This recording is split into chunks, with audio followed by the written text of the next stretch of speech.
einfach beten. Beten ist einfach nichts für mich.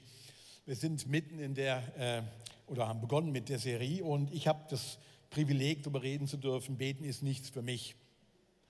Gut, ich habe das schon vor einiger Zeit mal hier gebetet, bei Bekenntnisse eines Pastors. Ich bete nicht so gerne. Von daher ist es sehr einfach gewesen, dass ich dafür ausgelost wurde, dass ich darüber reden darf. Und wenn Beten wirklich für dich auch nicht so ein Ding ist, dann ist heute wirklich eine gute Celebration, ein guter Gottesdienst, vielleicht eine Entdeckung zu machen. Ich hoffe das. Ich hoffe das für dich daheim, ich hoffe das für uns hier in der Halle, ich hoffe das auch für mein Leben. Das Beten nicht einfach nur eine theoretische eine Anforderungsprofil ist an mein Leben, sondern wirklich so eine lebendige Sache mehr und mehr werden darf. Warum? Letzte Woche, wo wir mit dieser Serie gestartet haben, hat der Matthias Saladin unter anderem auch schon darauf hingewiesen.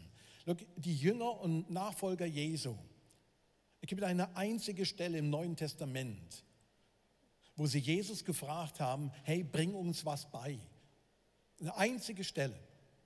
Und es geht bei dem Beibringen eben nicht darum, dass sie wissen wollten, wie man vollmächtig predigt. Es ging auch nicht darum, wie man besser Kranke heilt oder besessene Menschen befreit. Es geht auch nicht darum, wie man mehr Brot vermehrt. Und es ging noch niemals um die Frage, wie macht man aus Wasser Wein. Die Frage hätte ich gestellt.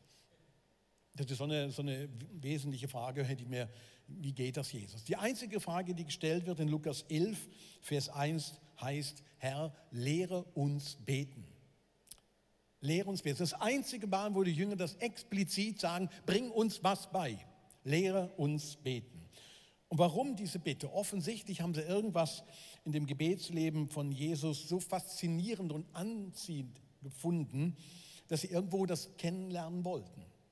Sie haben irgendwie einen Zusammenhang scheinbar entdeckt zwischen den Gebeten von Jesus, seiner Zeit, wo er mit seinem himmlischen Vater irgendwie kommuniziert hat, und seinem Auftreten in der Öffentlichkeit. Wirklich interessant ist die Antwort, die er dann ihnen gibt. Und diejenigen von euch, die schon mehr so in der Bibel gelesen haben, wissen, dass Jesus dann antwortet mit dem sogenannten Vater unser. Also, ich bringe euch bei. Er sagt, unser Vater mir. Wenn ihr betet, dann betet doch so. Und das lehrt er ihnen in dem Kontext. Er hätte ja ohne weiteres auch sagen können, look, beten ist eine geistliche Gabe. Wir haben ein paar Menschen bekommen, und wenn Beten noch nicht so dein Ding ist, dann hast du sie offensichtlich nicht bekommen.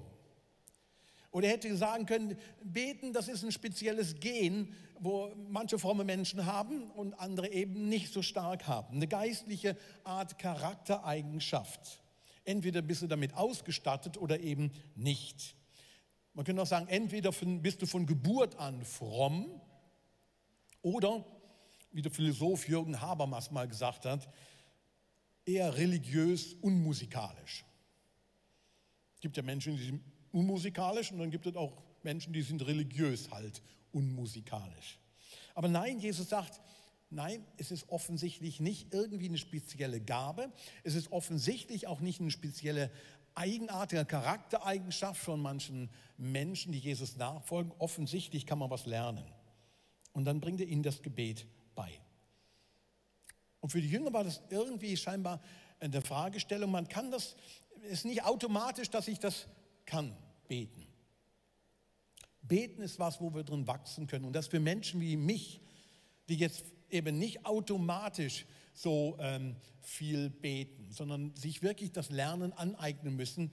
Für mich ist das eine sehr hoffnungsvolle Botschaft, dass ich was lernen kann. Ich habe ein paar Mal schon gesagt, ja, Beten ist wirklich nie eine Sache, wo automatisch in meinem Leben so stattgefunden hat oder automatisch funktioniert hat.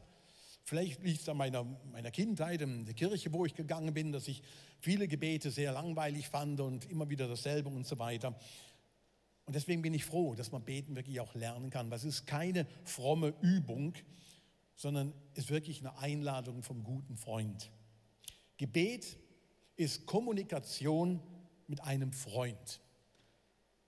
Gebet ist Kommunikation mit einem Freund. Und Kommunikation ist Austausch von Gefühlen, von Gedanken, von Meinung, eine Übertragung von dem. Manchmal mit Worten, manchmal auch ganz ohne Worte. Und Kommunikation bewirkt was. Sie bewirkt bei Gott was, sie bewirkt bei dir was und sie bewirkt sogar beim Nächsten was. Gebet bewirkt wirklich was.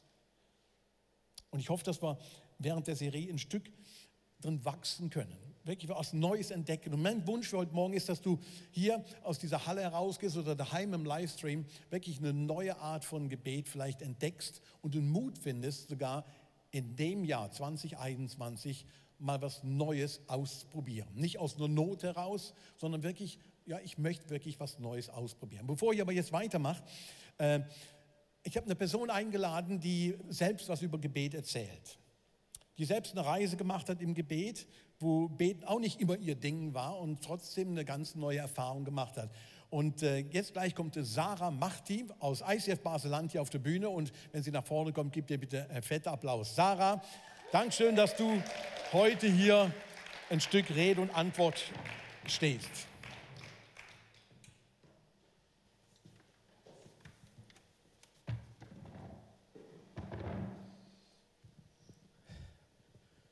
Hallo Sarah. Hallo Ralf. Schön, dass du dir heute extra vom Basel-Land Zeit genommen hast, mit Schneeschuh hier runtergekommen bist, einen Negativtest an der Kantonsgrenze vorgewiesen hast und heute so dabei bist. Toll. Sarah, sag mal kurz ein paar Sätze zu dir. Du bist verheiratet? Ja, mit dem Andi bin ich verheiratet. Und wie lange bist du verheiratet? Seit 18 Jahren. Und wir haben 2 Kinder, also Kinder, Teenies, sind jetzt 14 und 17.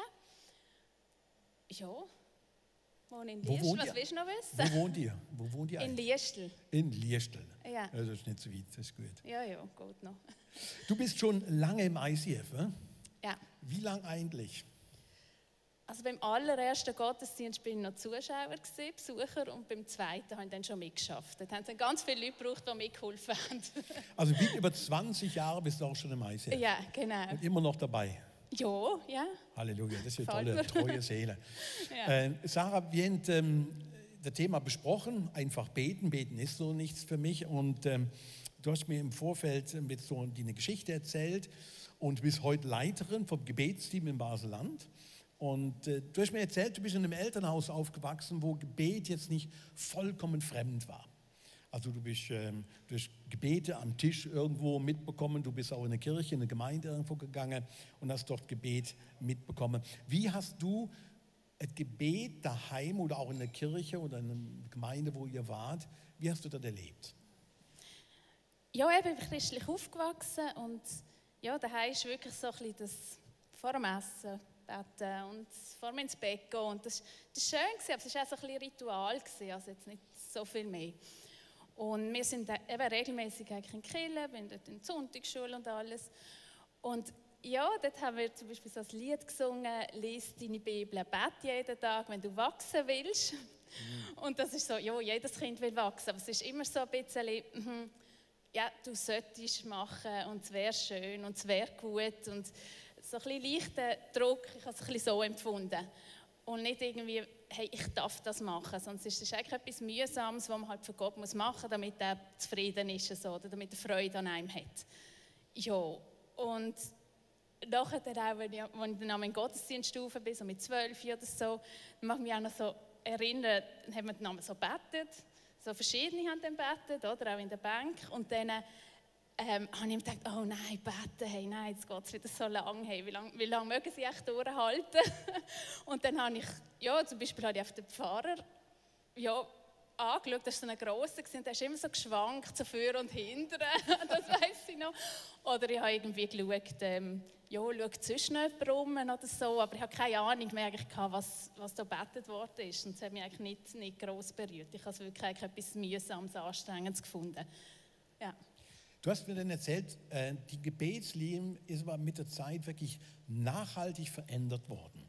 Du hast Begegnung mit ein paar Leuten gehabt, Menschen, die dir was gesagt haben oder dich ermutigt haben. Du hast Literatur gelesen zum Gebet und bist dann selbst zu einer Aussage gekommen, look, das hat was in dir bewirkt, dass du was entdeckt hast, das Gebet nicht einfach so, ja, komm, man ist jetzt endlich vorbei, man hört ja auf zu schwanken, der Pfarrer, sondern dass du selbst eine Entdeckung gemacht hast, doch, es ist was Wertvolles. Was waren das für Leute, was haben die gesagt, was hast du gelesen? Ja, es sind immer wieder so einzelne Begegnungen gewesen, oder? Über lange Jahre, wo aber immer etwas dann wie hängen geblieben ist, oder? Was ich mitgenommen habe. Und an etwas, was ich mich erinnere, ist das Get Free Wochenende, wo ich dann im ICF war. Und dort hat der Benny Schaffner gesagt, jeder und jede kann Gottes Stimme hören. Und ich habe bis dann gedacht, ja, ich höre nicht Gottes Stimme.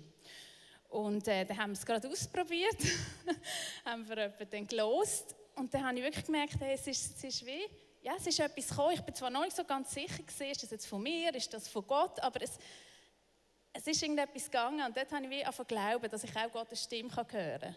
Und habe dann auch später immer wieder so ein bisschen ausprobiert. Das war so etwas gewesen. Und dann ist, ja, eben, es ist immer wieder so ein bisschen ein Auf und ein Ab. Und dann haben wir wieder gute Erlebnisse gehabt, ist wieder gelaufen. Und dann haben wir gedacht, lecker, ist das anstrengend.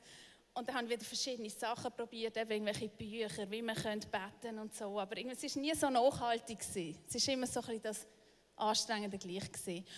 Und dann habe ich vor ein paar Jahren, ich weiß nicht, wann das war, ist im ICF hat mal Rosalba, hat mal auch ein Interview mit dir. Ja, Rosalba Fröhlich, ja, genau.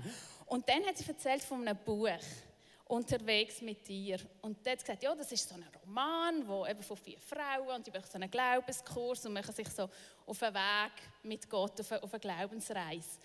Und ich dachte, ein Roman, das ist ja noch toll, weil ich lese gerne, oder? Und das ist der Roman. Und, also Roman, eben, es ist ein bisschen speziell, die Übungen, die sind dann immer wieder, die sind beschrieben und die machen das dann im Buch. Aber selber kann man es auch machen.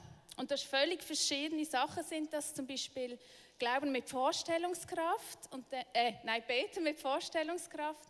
Und da tun wir zum Beispiel eine Geschichte aus der Bibel, also zum Beispiel mit Jesus, oder, tun wir etwas lesen und dann tun wir die Augen zumachen und dann stellt man sich vor, hey, wie war das da gewesen? Was höre ich? Wie wenn man in den Szenen drin wäre. Was schmecke ich? Wo bin ich? Wo ist vielleicht Jesus? Was sagt er zu mir? Und so hat wie die Bibel wie angefangen leben, oder? Okay. Und die Geschichten, oder? Und es ist wie persönlich geworden. Und das sind ganz verschiedene Beispiele sind da drin.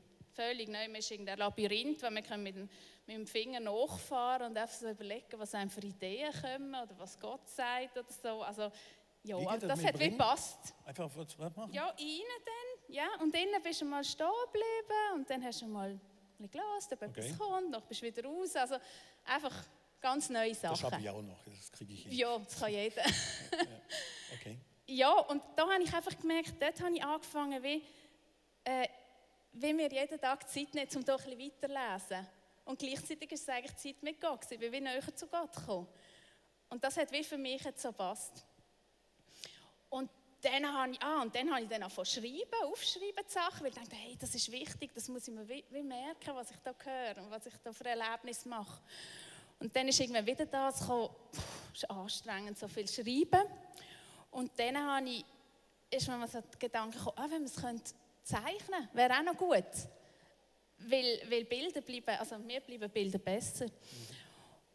Und dann haben wir aber ein bisschen schwer da und irgendwann haben wir mit dem Luki Schaffner geredet, so mehr so nebenbei, und habe gesagt, ja, ich habe das auch schon überlegt, zeichnen. Dann hat er gesagt, hey, wenn du Lust hast zum Zeichnen, wenn du es gerne machst, mach das ist doch toll. Und eigentlich ist so etwas Kleines gesehen, aber dort haben wir gemerkt, ja, ich fange an. Und so haben wir, bin ich wieder weiter auf diesem Weg und habe immer wieder Neues so entdeckt. Okay. Ja. Wie ist das heute jetzt? Wie muss man sich das vorstellen? Was sind für dich heute Eckpunkte nach deiner Reise jetzt? Ist über 20 Jahre ja gegangen, ist ja nicht von heute auf morgen gewesen. Wo stehst du heute an dem Punkt Gebet? Was sind für dich so Eckpunkte, die für dich wichtig sind? Oder ganz einfach gesagt, wie muss man sich vorstellen, Sarah betet? Wie sieht das aus? Also zuerst ist vielleicht noch wichtig, das, was ich vorher erzählt habe. Ich habe eigentlich das Gefühl gehabt, Beten ist das, oder Listen beten, viel schwätzen, so, oder? Und dann habe ich irgendwann gemerkt, hey, Beten ist so, oder? Ist riesig, das ist viel mehr, viel vielseitiger, kreativer, ist immer wieder anders, oder? Und so bin ich jetzt eigentlich auch unterwegs. Also, ja, ich nehme mir immer wieder Zeit und dann sitze ich an und denke, wieso, hey, was ist heute dran? Was habe ich für eine Idee oder was hat Gott für eine Idee? Und etwas, was mich auch so sehr entlastet hat, also ich bin auch wieder bei dem dran, hey, wo der Geist des Herrn ist, da ist die Freiheit, oder steht in der Bibel. Und ich merke immer wieder, wenn es irgendwie so ein bisschen Druck gibt oder ich merke, es wird ein Krampf, dann denke ich, nein, das ist nicht Gott. Gott möchte gerne, dass ich das frei machen kann und dass ich Freude daran habe. Und dann habe ich eben früher meine Gebete immer da formuliert, lang und breit. Und irgendwann habe ich gelesen, in der Offenbarung, dort steht, dass wir die Gebete der Gläubigen wie so in goldigen Schalen, wie so in den Thronsaal gehen. Oder gebracht werden, oder was auch immer. Und dann habe ich gemerkt, hey, ich könnte ja das auch machen. Ich habe, weiss nicht, irgendein Thema, zum Beispiel Schaffen, dann sage ich einfach, hey, das Schaffen, tue ich es in eine goldige Schale, bringe es in den Thronsaal und sage, hey, voilà, da hast du es. Und Gott sagt wie, hey, so gut bringst du das. Es ist am besten Ort da an, wo du es bringst. Und ich kümmere mich darum, es kommt nicht auf die lange Bank. Und das hat für mich so Entlastung. Und ich habe gemerkt, hey, Gott weiss ja, was es ist, oder? Und ich habe nicht den Stress, dass ich denke, hey, je mehr Worte, desto besser. Also eben, einmal mache ich das. Oder dann gibt es auch, dass ich wie eine Person, wie so, plötzlich mir so wichtig wird. Und dann eben, ich kann dann so anfangen zeichnen, schreiben, Bibelvers, sonst Wörter, Lieder und so. Oh. Und dann tue ich wie für die Person sammeln und das wird dieser Person dann geben, auf die Eindrücke, die ich hatte. Das gibt es auch. Oder, dann bin ich so an Themen dran, wo ich wie merke, zum Beispiel, jetzt ist gerade so Vertrauen, immer wieder so, hey, vertraust du mir? Vertraust du mir wirklich? Er hat mir so zugeflüstert, hat mich wie so eingeladen, um noch mehr Vertrauen. Dann habe ich irgendwann gemerkt, hey, wenn ich da in der Bibel so Bibelstellen lese, wo es ums Vertrauen geht, dann ist das sind das wie so Goldstücke. Habe ich gemerkt, ich muss mir das aufschreiben, damit das grösser wird, damit ich es irgendwann immer mehr und mehr anfangen zu glauben und immer mehr machen kann. Und dann habe ich so ein Buch angefangen, wo ich einfach dann so spezielle Verse reingeschrieben habe. Das mache ich auch am Morgen. Und einmal schaue ich das wieder durch und merke, ja stimmt, da geht es ja Vertrauen. Hey, da bin ich schon ein bisschen weitergekommen. Oder irgendwie Identität oder wie Gott mich sieht. Oder einfach so Themen, wo ich noch mehr dran bin, wo ich merke, hey, das ist wichtig, dass das noch mal nicht aufgeschrieben ist, was gross wird. Ja, ein bisschen so Sachen. Also, Sag noch. Und ich glaube, das, was ich wirklich für mich auch immer so ist, hey, ich renne jeden Morgen einfach in den Thronsaal zum Vater, wo ich merke, hey, das ist mein Ort, das ist mein Zuhause. Und es ist wie so,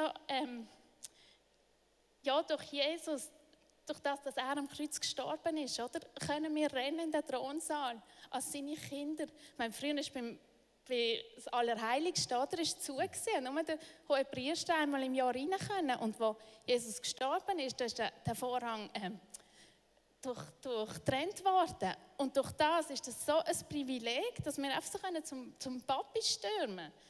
Und was mir einfach auch hilft, auch im Zusammenhang mit dieser Freiheit, merke ich, Gott sagt, hey, ich bin euch ein guter Vater, sind meine Kinder, sind wie Kinder. Und ich arbeite mit Kindern, ja selber Kind. Und ich merke so, ja, wenn ich immer wieder überlege, was wird das Kind machen oder wie würde es das Kind machen, das hilft mir so, das gibt mir auch so Freiheit, oder? Weil ich merke, jetzt das Kind wird einfach zum Papi stürmen und ihm auf die Chance und brüllen oder irgendetwas. Und das gibt so Nähe, merke ich. Ja. Hey, Sarah, herzlichen Dank. Eine Sache, die hast du mir erzählt im Vorfeld und die finde ich noch speziell, die müsstest du noch vielleicht ganz kurz. Du gehst ab und zu raus, also im Sommer jetzt nicht, momentan im Jan, und legst dich auf eine Wiese beim Beten. Nein, das ist Oder wie war das? Nein, das ist einfach so der Thronsaal, wo mir Gott immer wieder Neues zeigt, oder? Im Thronsaal. Man hat zum Beispiel, ja, da hat es die Wiese, dann laufe ich einmal barfuß mit ihm über die Wiese, weil das mache ich gerne. Oder es hat eine Hängematte und die ist vielleicht am Baum vom Leben so aufgehängt. Weil ich merke, hey, dort ist so wie, ja, da kommt das Leben, dort ist die Quelle vom Leben bei ihm. Oder an einem Ort ist wie, einmal habe ich gesehen, an einer Wand, das ist so zusammen mit dem Zeichnen, oder, als ich angefangen habe ich gesehen, hey, an der Wand sind alles so Kritzelzeichnungen. Und dann habe ich gedacht, hä? Was ist das? Und dann hat Gott mir erklärt und gesagt, hey, das sind deine Zeichnungen. Und es ist wie so, das war ganz so am Anfang. Und es ist wie wenn dir ein kleines Kind, oder wenn dir dein Kind so eine Zeichnung ankritzelt, irgendein Gekraffel, oder? Und dann schenkt es dir das. Und du tust wie als gute Mami oder als guter Papi, hast du Freude und denkst, hey, so gut, hey, ich hänge das auf. Und ich habe so gedacht, hey, und Gott hängt meine unperfekten Übungszeichnungen auf und hat Freude daran. Und das war wie auch so, hey, ich darf auch üben, ich muss überhaupt nicht perfekt sein. Er hat schon mega Freude an mir, wenn ich da unterwegs bin und einfach immer wieder zu ihm komme. Ja. Das finde ich ein super Schlusspunkt. Herzlichen Dank dir, Sarah. Die Zeichnung von Kindern, die den Eltern geschenkt werden, als Bild, dass Gott auch unsere unperfekte Gebete, Versuche oder Gestammel, was auch immer, bei sich aufhängt und sagt, hey, schön. Hey, gebt der Sarah nochmal einen herzlichen Applaus. Hey, danke dir, Sarah. Mega lieb, dass du dir Zeit genommen hast. Du. Ich finde es extrem spannend, dass sie so einen Weg hingelegt hat und so Verschiedenes ausprobiert hat. Und ich möchte euch noch vielleicht 3, 4 andere Möglichkeiten, ausgehend von der Sarah, was sie erlebt hat, vom Zeichnen, vom Aufschreiben, vom Vorstellen her, wie Gebet vielleicht in dem Jahr wirklich was Neues auch für dich werden kann. Ich möchte dich wirklich ermutigen, probier mal was aus, wo du noch nicht probiert hast. Vor einem Jahr hätte niemand von euch gesagt, ich probiere das mit den Masken aus. Ich tue jetzt immer Masken aufsetzen. Da wäre kein Mensch auf die Idee gekommen, wenn du vollkommen behindert. Sagen, nein, das mache ich nicht. Und heute machen wir das, gewöhnen uns an manche Dinge. Wir können manche Dinge lernen und einfach mal einüben. Und für den einen ist vielleicht mehr das und vielleicht den anderen mehr das notwendig. Ein Punkt, wo das Sarah angesprochen hat, wo ich selbst auf einer Entdeckungsreise bin, ist Wahrnehmen. Wahrnehmung. Ich würde heute sagen, ich behaupte mal, dass alle Menschen irgendwo eine Antenne haben. Jeder Mensch eine Antenne hat, Gott wahrzunehmen. Ich meine nicht über Gott denken, sondern Gott wahrzunehmen, wirklich ihn wahrzunehmen. Der Paulus schreibt mal in Apostelgeschichte, Gott, denn in ihm leben wir und bewegen uns und sind wir. Apostelgeschichte 17. Denn in ihm leben wir, bewegen wir uns und sind wir. Und das ist ein interessanter Satz, wo Paulus da macht, weil im Kern sagt er damit aus, hey, Gott lebt nicht irgendwo in einer anderen Welt. Gott ist nicht irgendwo im Paralleluniversum unterwegs, sondern Gott ist hier und im Jetzt unterwegs mit uns Menschen. Im Hier und im Jetzt. In dem, wo wir drin sind. Und was dich und mich ins Hier und Jetzt bringen kann, ist eben Wahrnehmung. Dinge wahrzunehmen, die man vielleicht sonst nicht so schnell wahrnimmt. Wie gesagt, es geht nicht übers Denken, sondern um die Wahrnehmung. Ich habe ein Bild mitgebracht, das ist hier gleich auf der Folie da. Da steht ganz einfach, was liest du oder was siehst du auf dieser Seite? Schaut das mal kurz an. Was siehst du auf dieser Seite?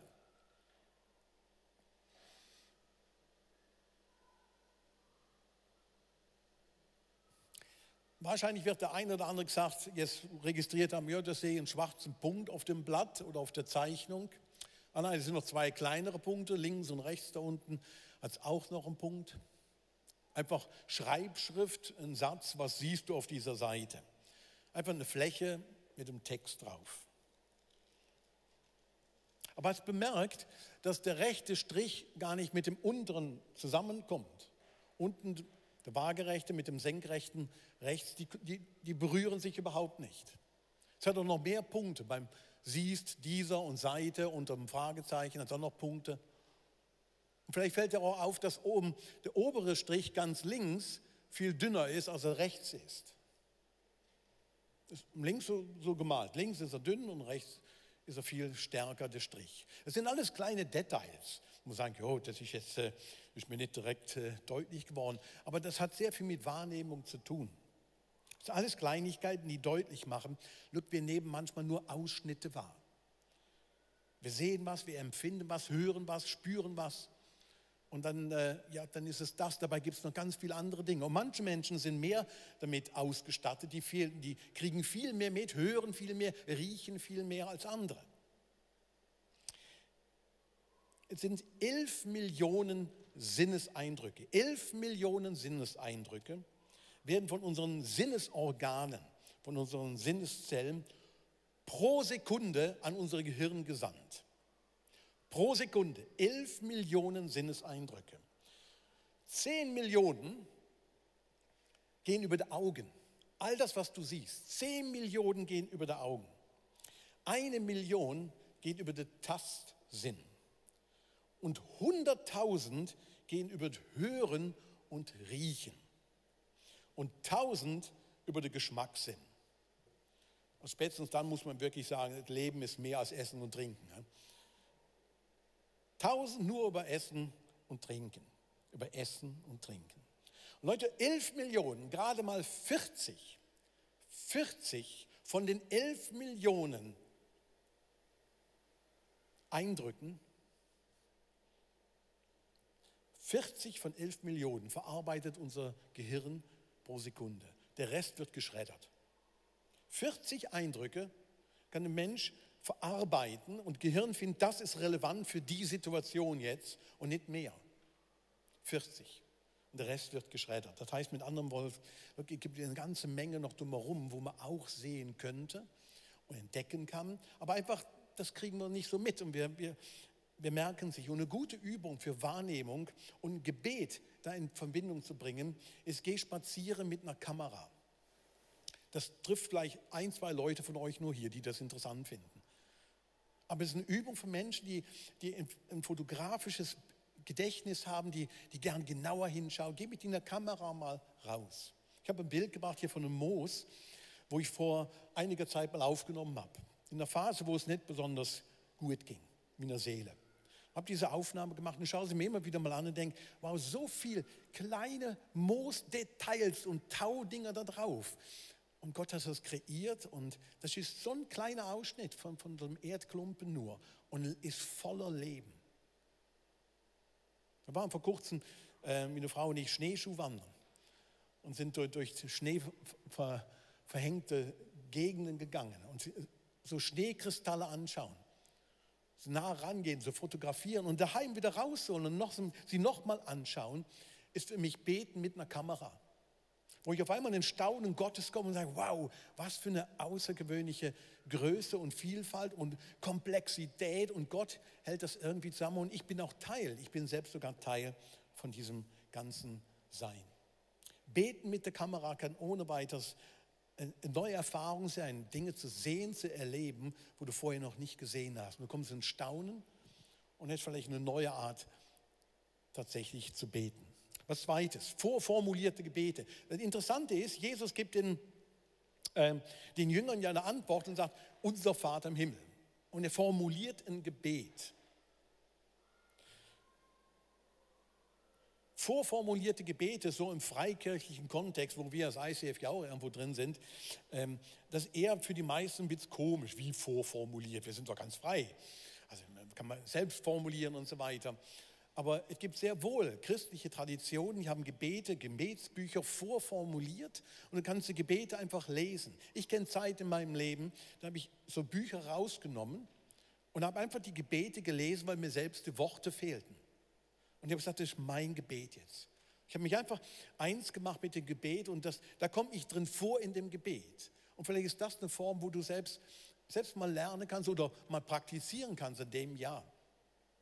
In eine Kirche zu gehen, geh schon mal auf die Krishona oben hoch, in eine Kirche oder Margaretenkirche oder irgendwo in der Stadt oder außerhalb und nimmst ein Gebet, Thesee, Gebetsbücher gibt es, manch einer kennt das, und sagt, hey, da sind Gebete drin formuliert, wo ich mich drin wiederfinde und ich muss nicht selbst noch Gedanken dazu machen und sage, Gott, das ist mein Gebet.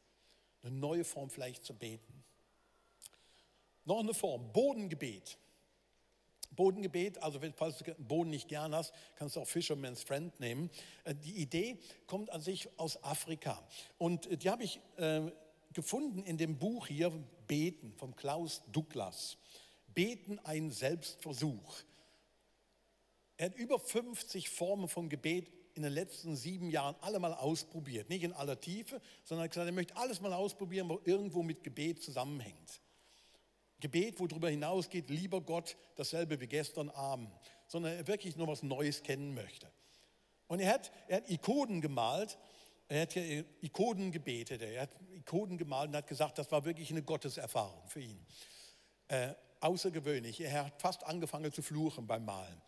Also er ist nicht wie du, Sarah. Er hat so Mühe damit gehabt und gesagt, das habe ich einmal gemacht, nie wieder. Es gibt andere Formen, wo er macht. Er sagt, aber ich habe es ausprobiert, ich habe es wenigstens ausprobiert. Er wollte es nicht beiseite gehen lassen, er wollte es wenigstens versuchen, um eine neue Erfahrung zu machen. Und Bodengebet kommt in dem Buch eben auch vor. Bodengebet ist aus Afrika, ursprünglich da mal genannt worden. Es ist mehr ein Erinnerungsgebet. Und die Idee ist, man nimmt morgens einen Sack Boden oder eben Fisherman's Friend und tut die irgendwo in seine Hosentasche hinein. Und bei jedem tollen Erlebnis an dem Tag wandert irgend so ein Fisherman's Friend von der einen Seite in die andere Seite.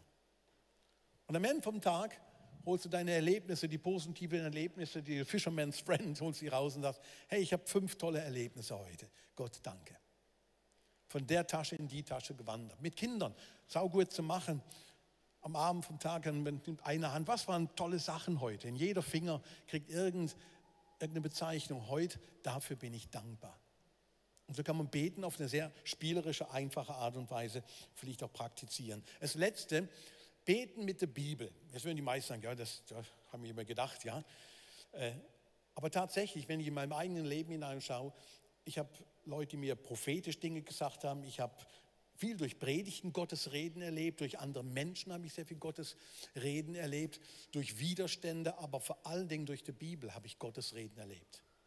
Dass Gottes Wort zu mir gesprochen hat.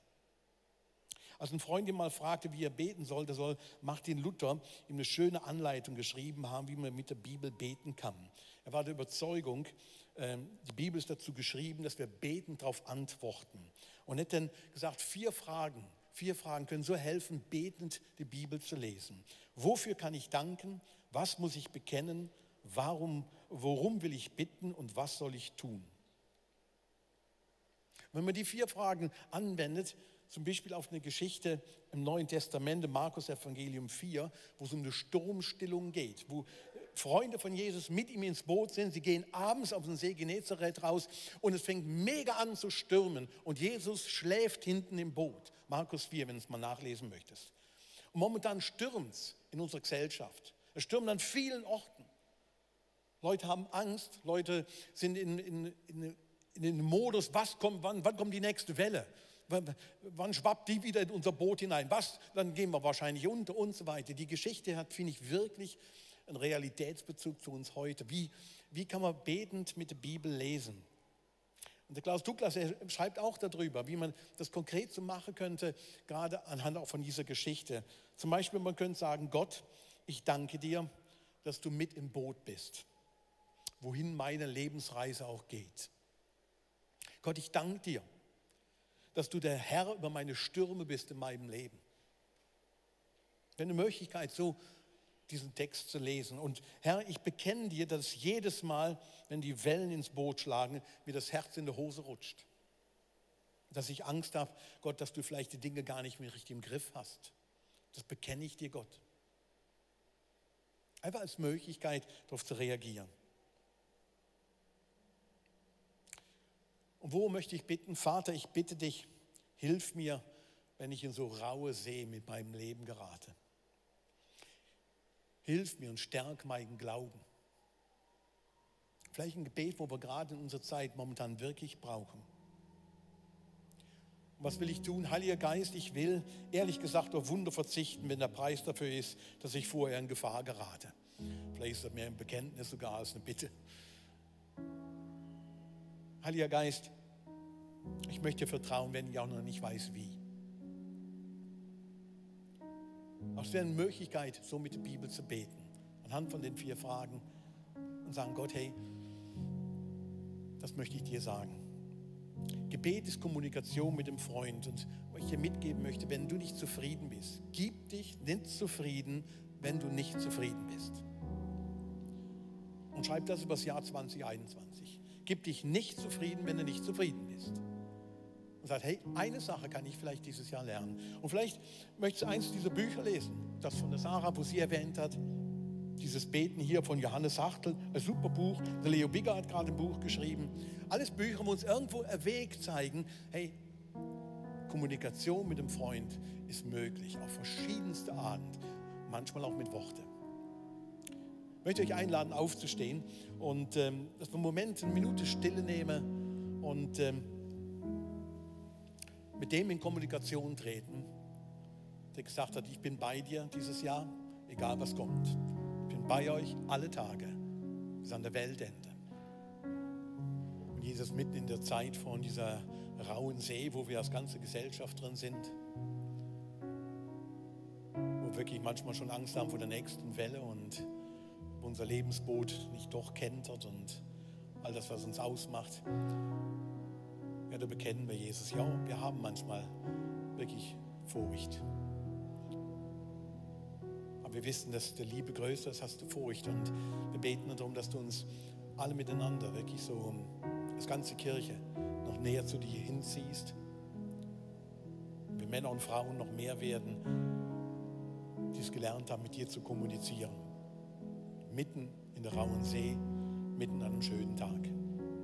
Und danke, dass du uns zusagst, in dem Jahr mit uns dabei zu sein.